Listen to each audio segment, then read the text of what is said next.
Like and subscribe on the way in the door.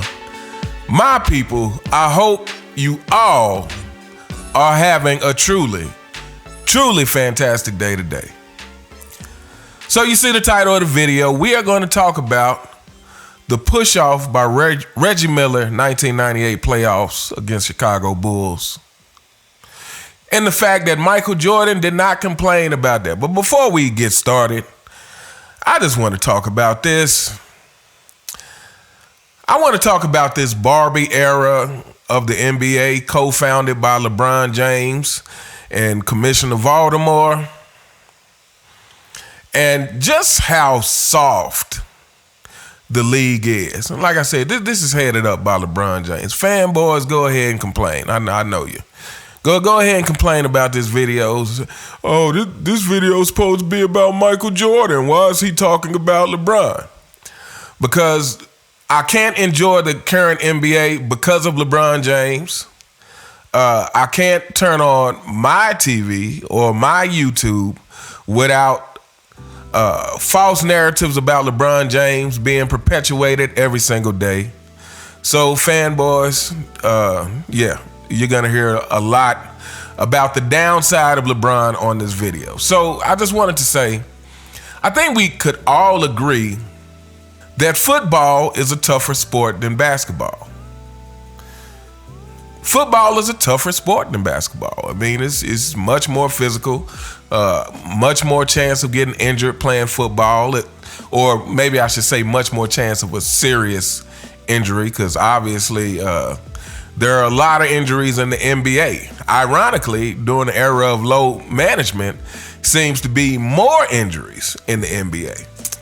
But football is a tougher sport.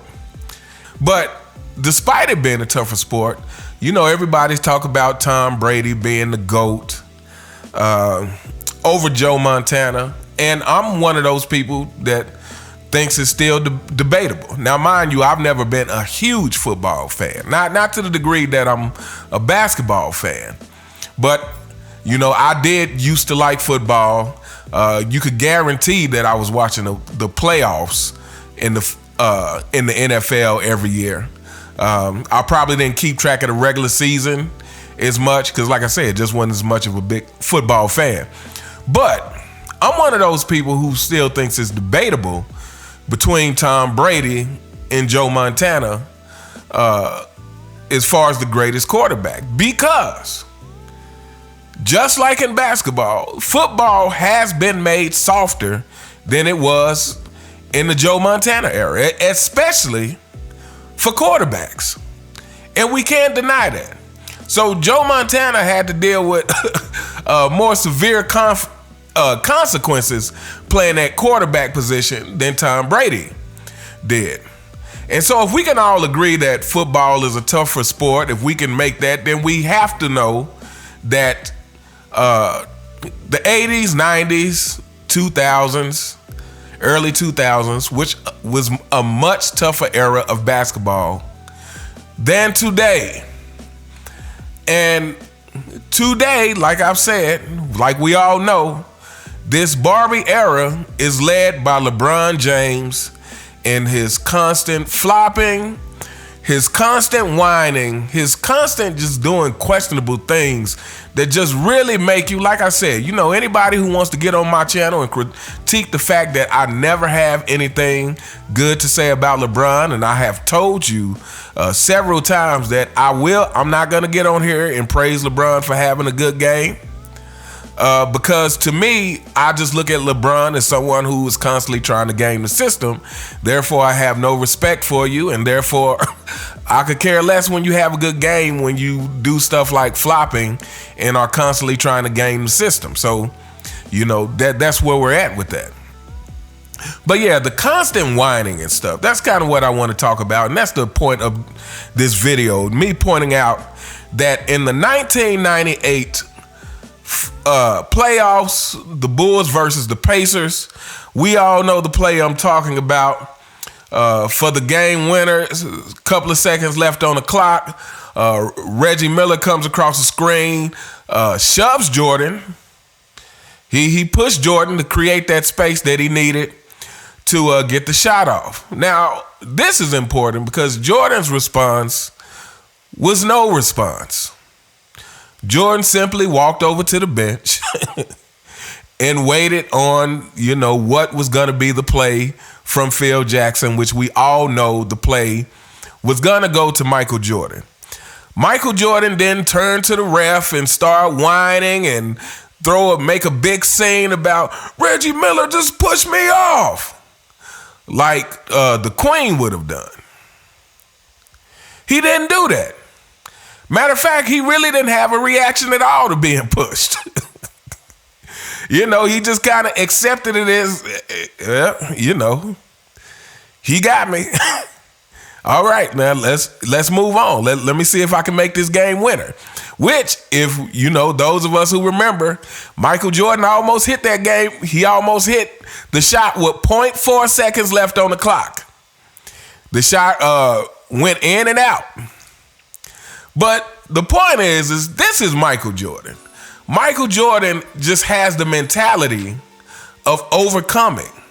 Again, we talk about this kind of stuff on this channel because to me, I like talking about the mental aspect because it parallels to life.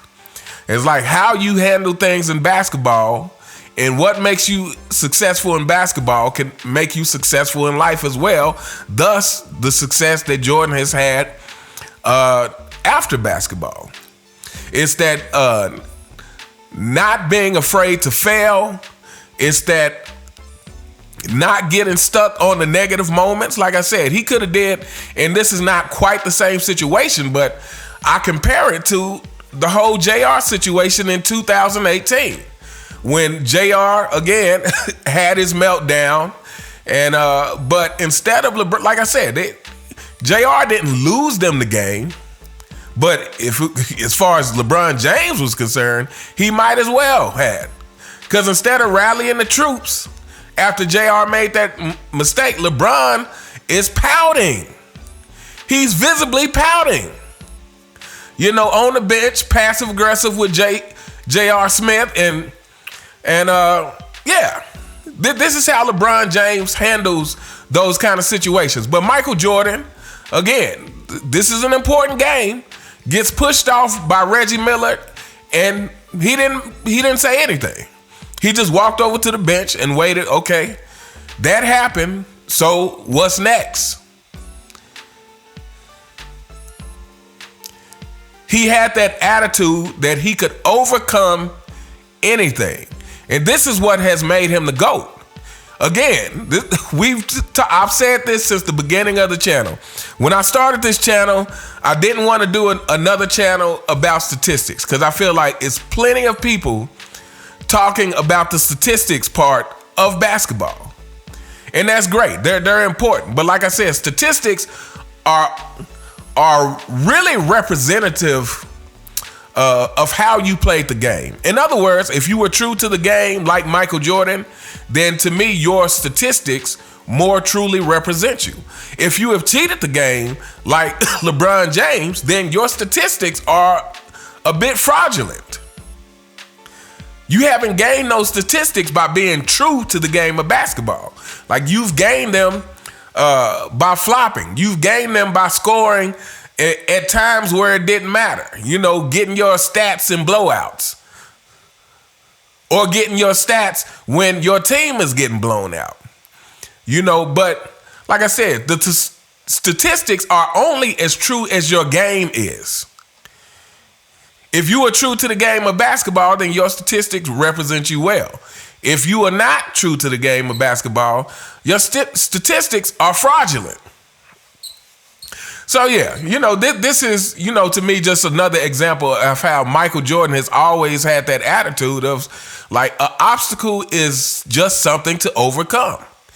It is not something to whine and complain about. And before you fanboys want to bring up the whole Detroit Pistons thing, saying he went to the commissioner about the rough play, whether he went to the commissioner or not, the whole thing with Detroit is they were playing in a way that could injure someone.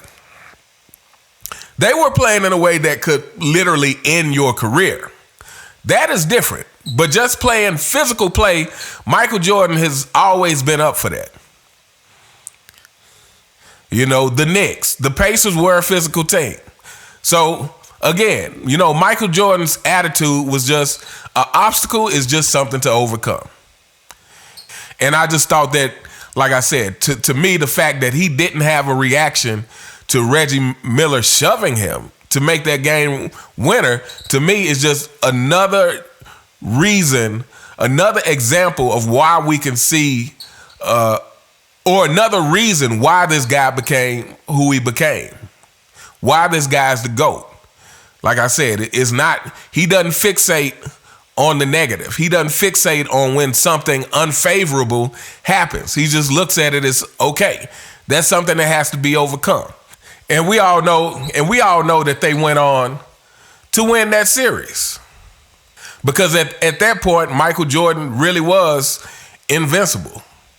Like I said, to be 6-0 in the finals, you know, that says something. And that goes back to the fact that, you know, because he overcame those obstacles, he actually learned how to win. He learned the mind state that you have to be able to keep yourself in to win each and every year. And again, that's something LeBron James never learned, because your King fanboys took shortcuts from the very beginning. But anyway, we gonna hold up here. Let me know what you guys think in the comments. What do you think about, especially you guys who were old enough to watch it? What do you remember about that series? And what do you think just about the difference about how Michael Jordan handles situations like that in the current queen of the NBA? Let me know what you guys think in the comments. You all have a truly fantastic day, and I'll see you next time. All right.